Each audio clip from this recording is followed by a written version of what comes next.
Hi, I am Manoj Roy and I believe in learning out how to deal with board exam effectively so we perform better in exam. Our goal is to make your preparation simple, smart and effective so that you can score better than before and 90 plus in board exam with confidence. Our purpose for this channel is to become one of the most helpful YouTube channel for political science and history subject. Today, in this video, I will talk about the PYQs that have appeared in most of the exams since the last many years. Now, let's get started. पहला question highlight any three strength of European Union as a centre of power. हमें European Union की कोई भी दो strength बतानी है। ठीक है। The European Union is a prominent prominent यानी कि बहुत इंपॉर्टेंट या फिर बहुत फेमस ग्लोबल पावर जो कि हमें पता है विद द फॉलोइंग स्ट्रेंथ। उसकी ये कुछ ताकतें जैसे economic power the EU have large and unified market मतलब वह एक बहुत बड़ी और यूनिफाइड मतलब एकत्रित एक साथ रहने वाली मार्केट है। इसमें EU में 27 मेंबर्स हैं मतलब 27 स्टेट्स या फिर कंट्रीज़ कह लो वो हैं। Collectively making it one of the world's biggest economy मतलब ये सारी 27 कंट्रीज़ मिलके दुनिया की सबसे बड़ी इकोनॉमी बनाते हैं। It single currency is euro. ठीक है। Facilitates trade and strength its financial influence. अब हम इसके सेकेंड पॉइंटर की तरफ पढ़ते हैं। Political influence the European Union operates as a collective entity in international diplomacy मतलब इंटरनेशनली यह एक कलेक्टिव एंटिटी है। Participation in organization like UN and world trade organization. UN means United Nation. Committed to multilateralism and democracy enhance its global standing. ये मल्टीलैरिज्म में believe करती है और इसी वजह से इनकी जो डेमोक्रेसी है बहुत ज़्यादा इन्हेंस्ड है। इसी वजह से इन्हें ग्लोबली बहुत ज़्यादा प्रोत्साहन मिलता है मतलब इन्हें बहुत ज़्यादा रिकग्निशन मिलता है। Now technological leadership the EU is a leader in innovation and industrial development. जो यूरोपियन यूनियन है इनोवेट करने में वह एक लीडर की तरह काम करती है और इनका इंडस्ट्रियल डेवलपमेंट काफ़ी अच्छा है। Particularly in green energy and advanced tech sector. Green energy यानी कि जो इन्वायरमेंट फ्रेंडली हो। Setting global standard in various industries. इन्होंने ग्लोबल स्टैंडर्ड सेट किया है काफ़ी सारी इंडस्ट्रीज़ में। अब हम अपने सेकंड क्वेश्चन को करते हैं। Explain the process of evolution of the European Union from an economic union to an increasing political one. पहले क्या था? पहले यूरोपियन यूनियन जो थी इकोनॉमिक यूनियन थी उससे वह पॉलिटिकल यूनियन कैसे बनी। ठीक है।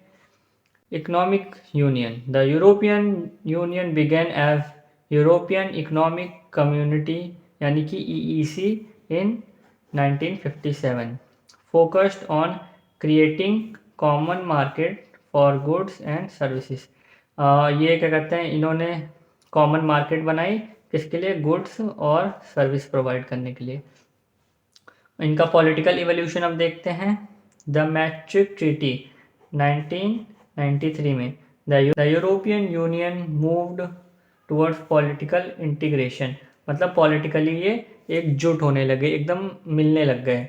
Establishing a verified foreign policy and introducing EU citizenship मतलब इन्होंने अपनी सारी फॉरेन पॉलिसीज़ को यूनिफाई किया मतलब एक साथ मिला दिया और जो इंट्रोड्यूसिंग EU सिटीजनशिप और यूरोपियन यूनियन में काफ़ी और भी मेंबर्स को ऐड करने लगे। इसका third point winding political scope. Winding मतलब बांधना पॉलिटिकल स्कोप को मतलब कि पॉलिटिकली इनका जो विज़न था। The European union took on issue like environmental policy migration and defence. ठीक है। माइग्रेशन पता होगा एक जगह से दूसरी जगह जाना। इन्वायरमेंट मतलब नेचर और डिफेंस यानी कैसे हम अपने आप को सुरक्षित रखें सिक्योरिटी के बारे में। This transition underscore the European Union ground from economic alliance to a powerful political alliance. इसी की वजह से ये इकोनॉमिक अलायंस से पावरफुल पॉलिटिकल यूनियन बन पाया। ठीक है ना। अब हम अपना थर्ड क्वेश्चन करते हैं। Analyze any 6 factors that makes the European Union an influential regional organization of the world।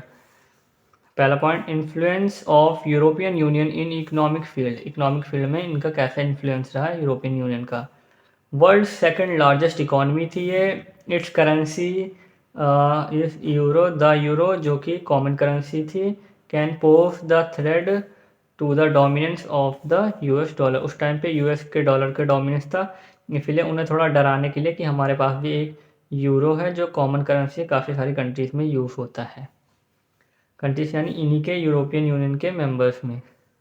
It's economic power gives its influence over its closest neighbours as well as in Asia and Africa. इनके जो neighbouring countries थी उनमें भी इन्हें influence मिल रहा था, even Asia और Africa में भी इन्हें काफ़ी जाना जाने लगा। Second pointer, influence of the European Union in political field. Political field में इनका कैसे इन्फ्लुएंस रहा। Two permanent members in United Nation Security Council. कौन कौन से थे पहले, फ्रांस और ब्रिटेन यानी कि यूके। ठीक है, लेकिन अब यूके नहीं है।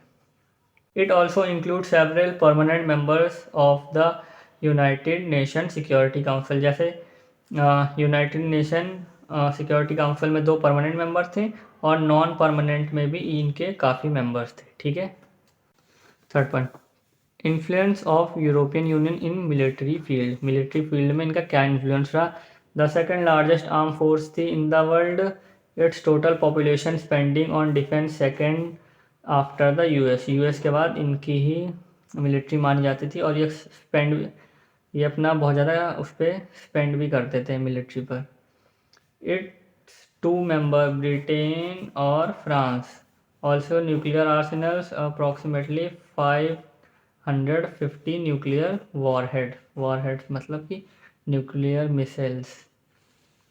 नाउ अब हमारा फोर्थ क्वेश्चन है, support with the argument that South Korea is emerging as a new alternative centre of power.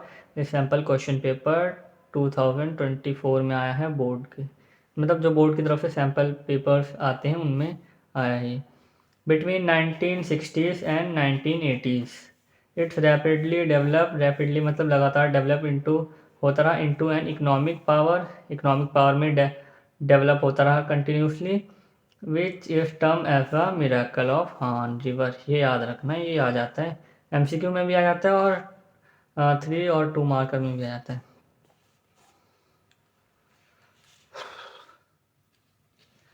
Second point, signaling its around development, South Korea become a member of OECD in 1996। ठीक है, 1996 में ये OECD का member बना।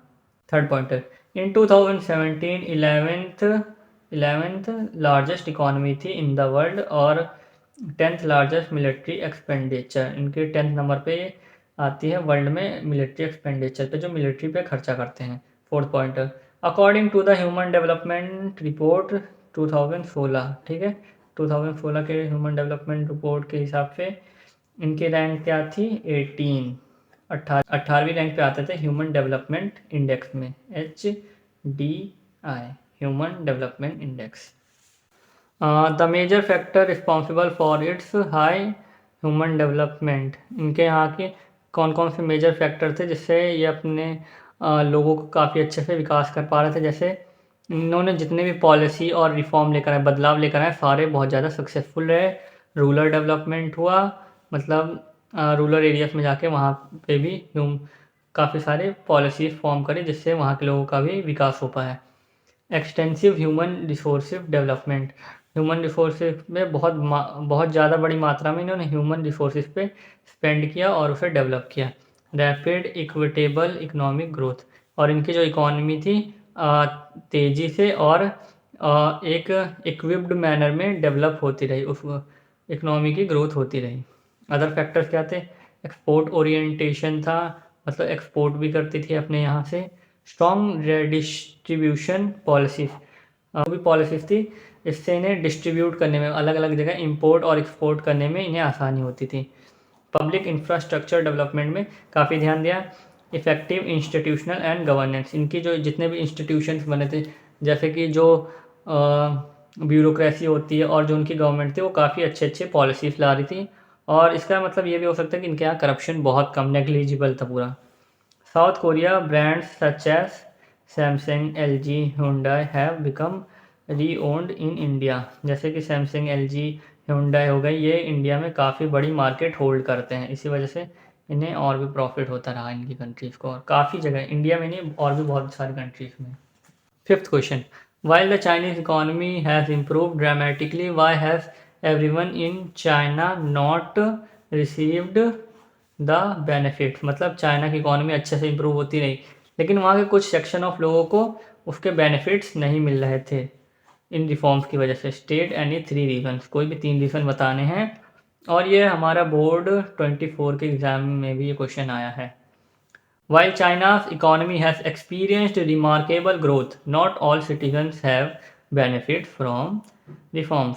ठीक है, बहुत सारे रिफॉर्म्स से काफ़ी लोगों को बेनिफिट्स नहीं मिलते थे, जैसे कि इंडिया में भी होता है। The open door policy, open door policy कब आई थी? 1978 में, ऑफ डेन जियोपिंग उस टाइम पे जो भी वहाँ का प्रेसिडेंट था, उन्होंने करा था। China has set up special economic zones, उन्होंने स्पेशल इकोनॉमिक जोन्स सेट किए थे जहाँ से उनकी इकोनॉमी बहुत बूस्ट हो रही थी।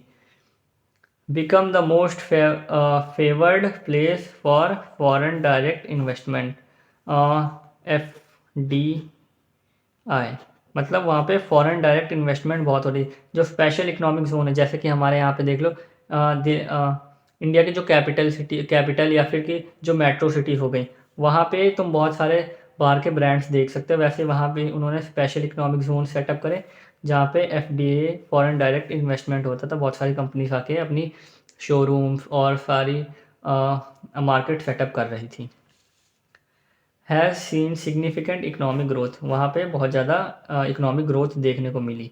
डिस्पाइट ऑल दिस, इन सब के अलावा अनएम्प्लॉयमेंट हैज़ सर्ज्ड, इन अनएम्प्लॉयमेंट भी कहीं कहीं बढ़ रहा था। Nearly 100 million seeking jobs.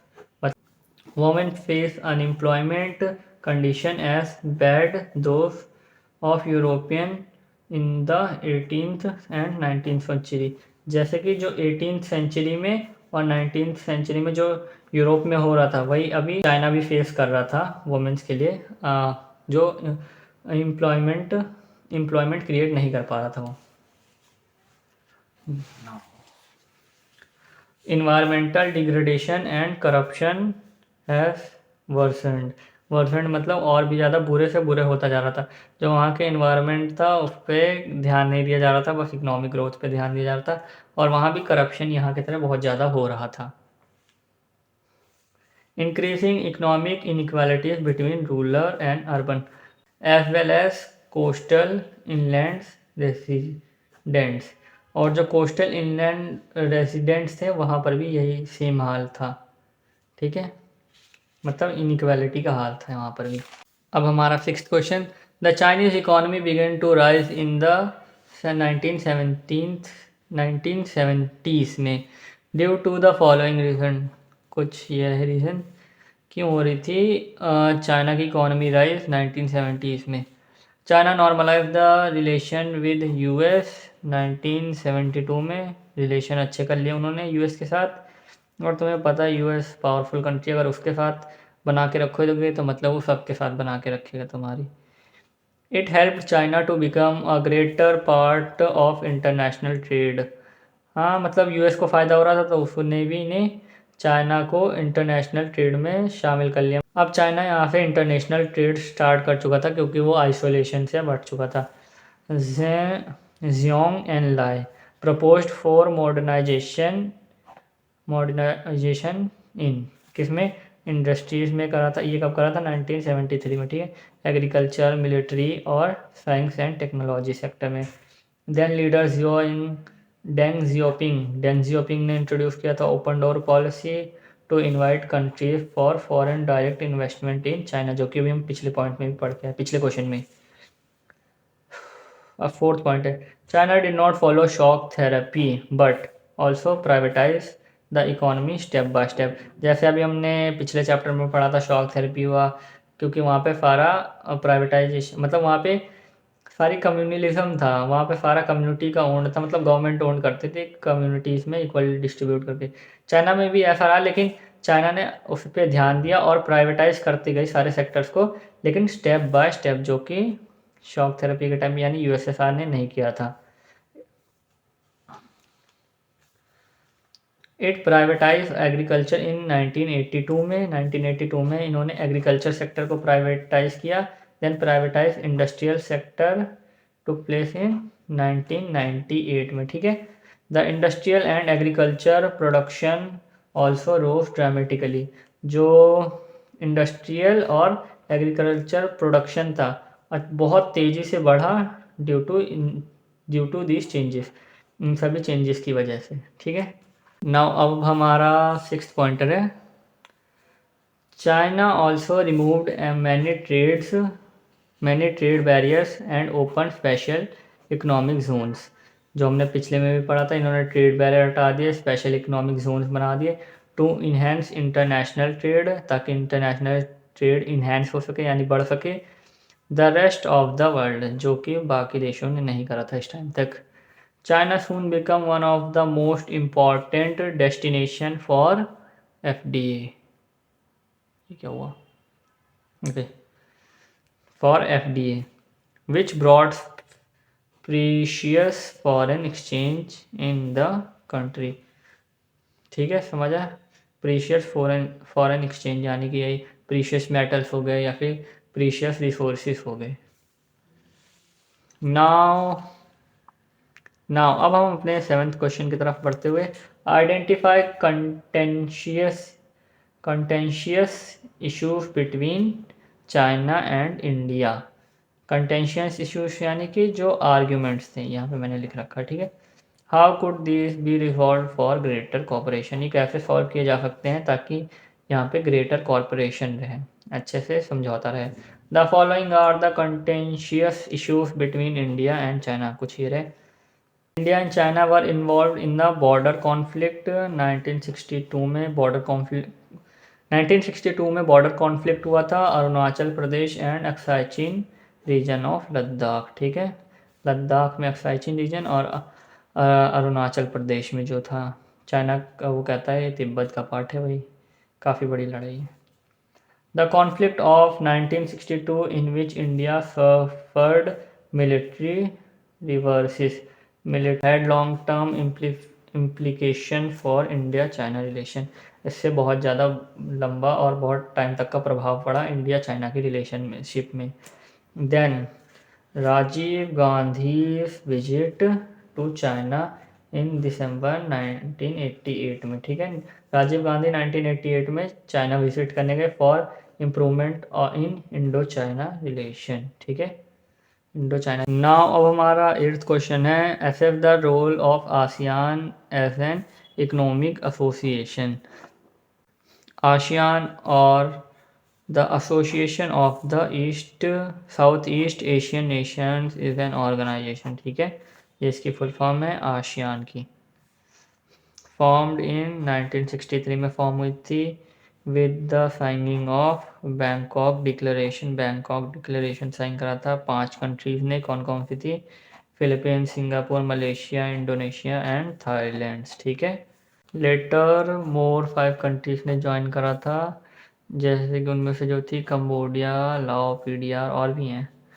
The main objective of ASEAN is to accelerate economy growth, social growth and cultural growth, यानी कि एक्सेलरेट मतलब बढ़ाना, मतलब एक स्पीड लाना अपनी इकोनॉमी में और social growth and cultural development में।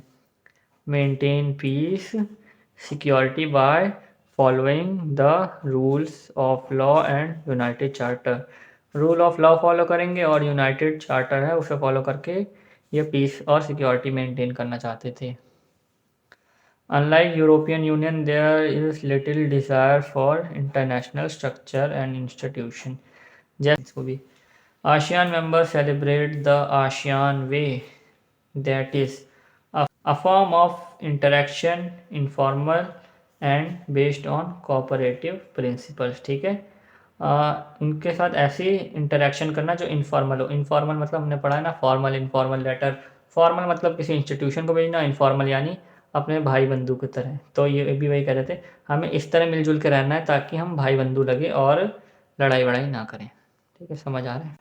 ASEAN broadened its objective and established various communities in 2003। 2003 में सारी कम्युनिटीज़ इस्टेब्लिश हुई थी, जो हमने पढ़ा भी है। ASEAN security community, ASEAN economic community, ASEAN socio cultural community. ठीक है, ASEAN economic community focus establishing common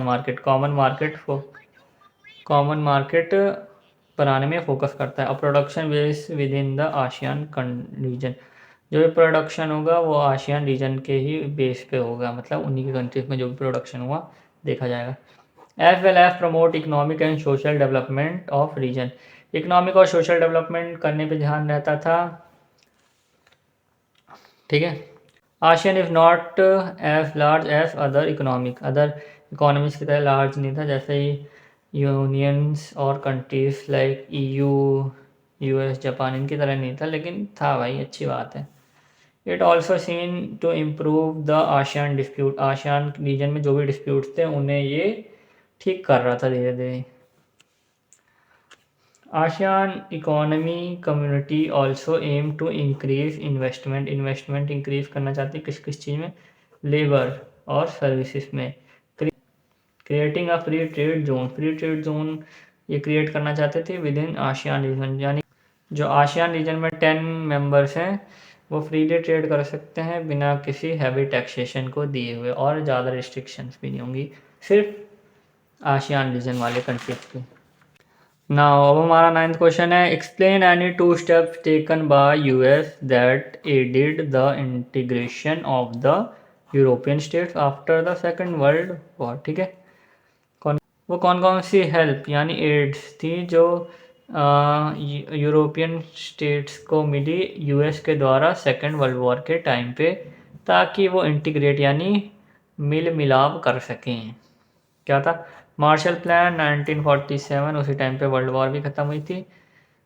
the US provided economic aid, economically मतलब पैसे वैसे दिए, टू वॉर टोर, जो वॉर की वजह से ये जो टूट गए थे जो भी यूरोपियन कंट्रीज थे उन्हें, टू रीबिल्ड ताकि वो रीबिल्ड कर सके अपनी इकोनॉमीज़ को, ensuring political stability and fostering cooperation among European Nations.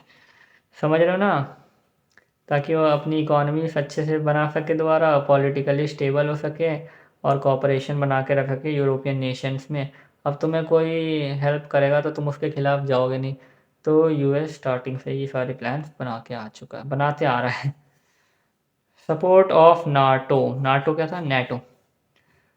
1949 में the US promoted the formation of NATO, providing security against external threats which encourage unity among European states। ठीक है, NATO बनाया ताकि एक्सटर्नली सपोर्ट मिल सके external threat से, जिसने बढ़ावा दिया यूनिटी को यूरोपियन स्टेट्स ताकि मिलजुल के रह सके।